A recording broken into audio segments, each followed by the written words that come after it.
आपका स्वागत है साहित्यिक पाखी यूट्यूब चैनल पर। कहानी का शीर्षक है हार की जीत। इसके लेखक हैं श्री सुदर्शन। माँ को अपने बेटे, साहूकार को अपने देनदार और किसान को अपने लहलहाते खेत देखकर जो आनंद आता है, वही आनंद बाबा भारती को अपना घोड़ा देखकर आता था। भगवत भजन से जो समय बचता, वह घोड़े को अर्पण हो जाता। वह घोड़ा बड़ा सुंदर था, बड़ा बलवान। उसके जोड़ का घोड़ा सारे इलाके में न था। बाबा भारती उसे सुल्तान कहकर पुकारते, अपने हाथ से खरहरा करते, खुद दाना खिलाते और देख देख कर प्रसन्न होते थे। ऐसे लगन, ऐसे प्यार, ऐसे स्नेह से कोई सच्चा प्रेमी अपने प्यारे को भी न चाहता होगा। उन्होंने अपना सब कुछ छोड़ दिया था। रुपया, माल, असबाब, जमीन, यहाँ तक कि उन्हें नागरिक जीवन से भी घृणा थी। अब गांव से बाहर एक छोटे से मंदिर में रहते और भगवान का भजन करते थे। परंतु सुल्तान से बिछुड़ने की वेदना उनके लिए असह्य थी। मैं इसके बिना नहीं रह सकूंगा, उन्हें ऐसी भ्रांति सी हो गई थी। वे उसकी चाल पर लट्टू थे। कहते, ऐसे चलता है जैसे मोर घन घटा को देखकर नाच रहा हो। गांवों के लोग इस प्रेम को देखकर चकित थे, कभी कभी कनखियों से इशारे भी करते थे, परंतु बाबा भारती को इसकी परवाह न थी। जब तक संध्या समय सुल्तान पर चढ़कर 8-10 मील का चक्कर न लगा लेते, उन्हें चैन न आता। खड़गसिंह उस इलाके का प्रसिद्ध डाकू था। लोग उसका नाम सुनकर कांपते थे। होते होते सुल्तान की कीर्ति उसके कानों तक भी पहुंची। उसका हृदय उसे देखने के लिए अधीर हो उठा। वह एक दिन दोपहर के समय बाबा भारती के पास पहुंचा और नमस्कार करके बैठ गया। बाबा भारती ने पूछा, खड़गसिंह, क्या हाल है? खड़गसिंह ने सिर झुकाकर उत्तर दिया, आपकी दया है। कहो, इधर कैसे आ गए? सुल्तान की चाह खींच लाई। विचित्र जानवर है, देखोगे तो प्रसन्न हो जाओगे। मैंने भी बड़ी प्रशंसा सुनी है। उसकी चाल तुम्हारा मन मोह लेगी। कहते हैं देखने में भी बहुत सुंदर है। क्या कहना? जो उसे एक बार देख लेता है, उसके हृदय पर उसकी छवि अंकित हो जाती है।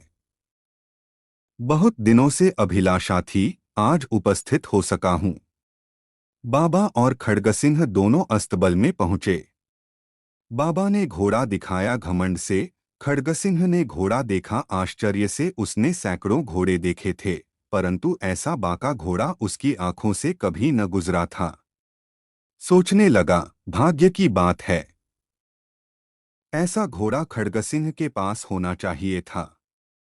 इस साधु को ऐसी चीजों से क्या लाभ?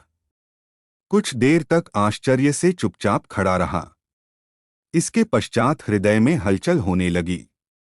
बालकों की सी अधीरता से बोला, परंतु बाबाजी, इसकी चाल न देखी तो क्या? बाबा जी भी मनुष्य ही थे। अपनी वस्तु की प्रशंसा दूसरे के मुख से सुनने के लिए उनका हृदय अधीर हो गया। घोड़े को खोलकर बाहर लाए और उसकी पीठ पर हाथ फेरने लगे। एकाएक उचक्कर सवार हो गए। घोड़ा वायु वेग से उड़ने लगा। उसकी चाल देखकर, उसकी गति देखकर खड़गसिंह के हृदय पर सांप लौट गया। वह डाकू था और जो वस्तु उसे पसंद आ जाए उस पर अपना अधिकार समझता था। उसके पास बाहुबल था और आदमी भी जाते जाते उसने कहा, बाबाजी, मैं यह घोड़ा आपके पास न रहने दूंगा।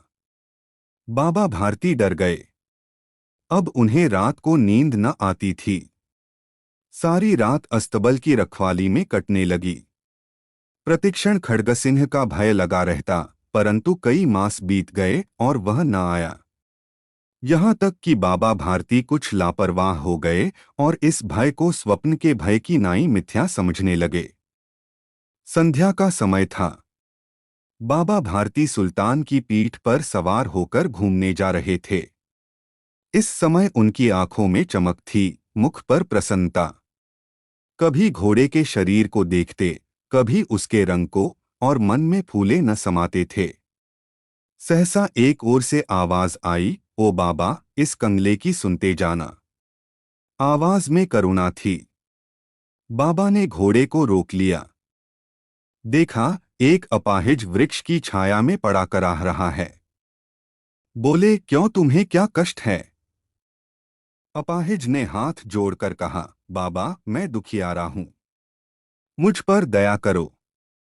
रामावाला यहां से 3 मील है, मुझे वहां जाना है। घोड़े पर चढ़ा लो, परमात्मा भला करेगा। वहां तुम्हारा कौन है? दुर्गादत्त वैद्य का नाम आपने सुना होगा। मैं उनका सौतेला भाई हूं।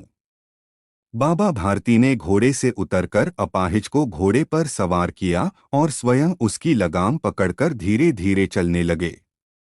सहसा उन्हें एक झटका सा लगा और लगाम हाथ से छूट गई। उनके आश्चर्य का ठिकाना न रहा जब उन्होंने देखा कि अपाहिज घोड़े की पीठ पर तनकर बैठा और घोड़े को दौड़ाए लिए जा रहा है।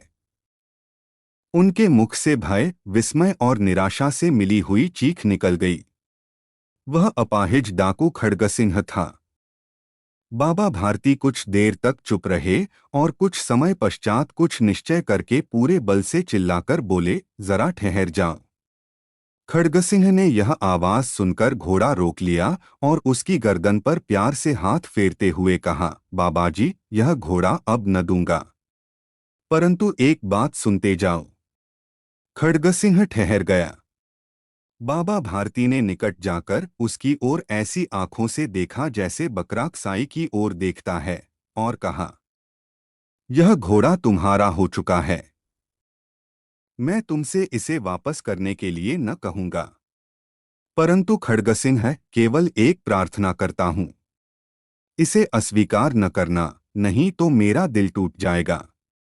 बाबाजी, आज्ञा कीजिए, मैं आपका दास हूं, केवल यह घोड़ा न दूंगा।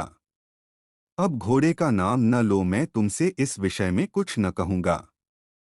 मेरी प्रार्थना केवल यह है कि इस घटना को किसी के सामने प्रकट न करना। खड्गसिंह का मुंह आश्चर्य से खुला रह गया। उसका विचार था कि उसे घोड़े को लेकर यहां से भागना पड़ेगा, परंतु बाबा भारती ने स्वयं उसे कहा कि इस घटना को किसी के सामने प्रकट न करना। इससे क्या प्रयोजन सिद्ध हो सकता है? खड्गसिंह ने बहुत सोचा, बहुत सिर मारा, परंतु कुछ समझ न सका। हारकर उसने अपनी आंखें बाबा भारती के मुख पर गड़ा दी और पूछा, बाबाजी, इसमें आपको क्या डर है?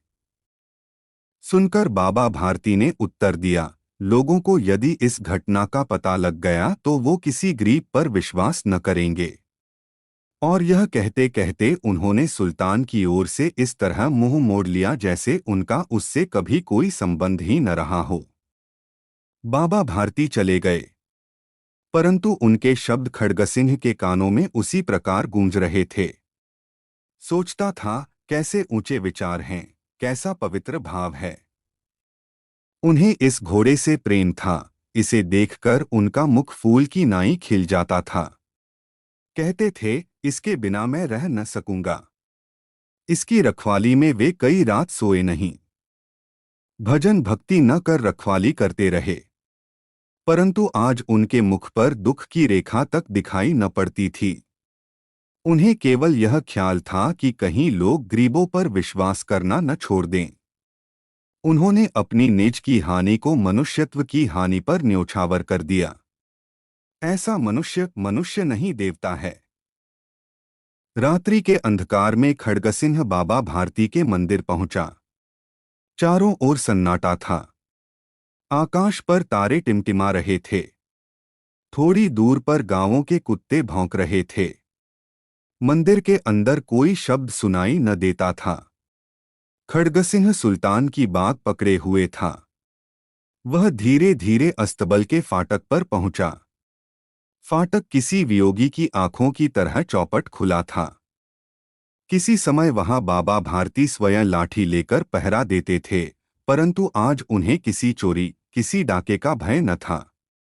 हानि ने उन्हें हानि की तरफ से बेपरवाह कर दिया था। खड्गसिंह ने आगे बढ़कर सुल्तान को उसके स्थान पर बांध दिया और बाहर निकलकर सावधानी से फाटक बंद कर दिया। इस समय उसकी आंखों में नेकी के आंसू थे। अंधकार में रात्रि ने तीसरा पहर समाप्त किया और चौथा पहर आरंभ होते ही बाबा भारती ने अपनी कुटिया से बाहर निकल ठंडे जल से स्नान किया।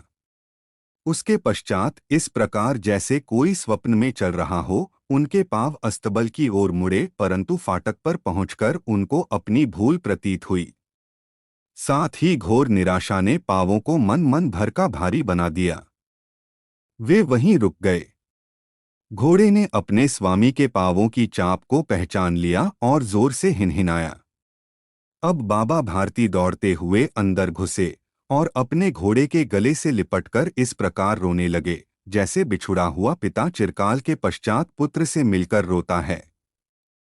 बार बार उसकी पीठ पर हाथ फेरते, बार बार उसके मुंह पर थपकियां देते और कहते थे, अब कोई गरीबों की सहायता से मुंह न मोड़ेगा। थोड़ी देर के बाद जब वह अस्तबल से बाहर निकले तो उनकी आंखों से आंसू बह रहे थे। ये आंसू उसी भूमि पर ठीक उसी जगह गिर रहे थे जहां बाहर निकलने के बाद खड्गसिंह खड़ा रोया था। दोनों के आंसुओं का उसी भूमि की मिट्टी पर परस्पर मिलाप हो गया।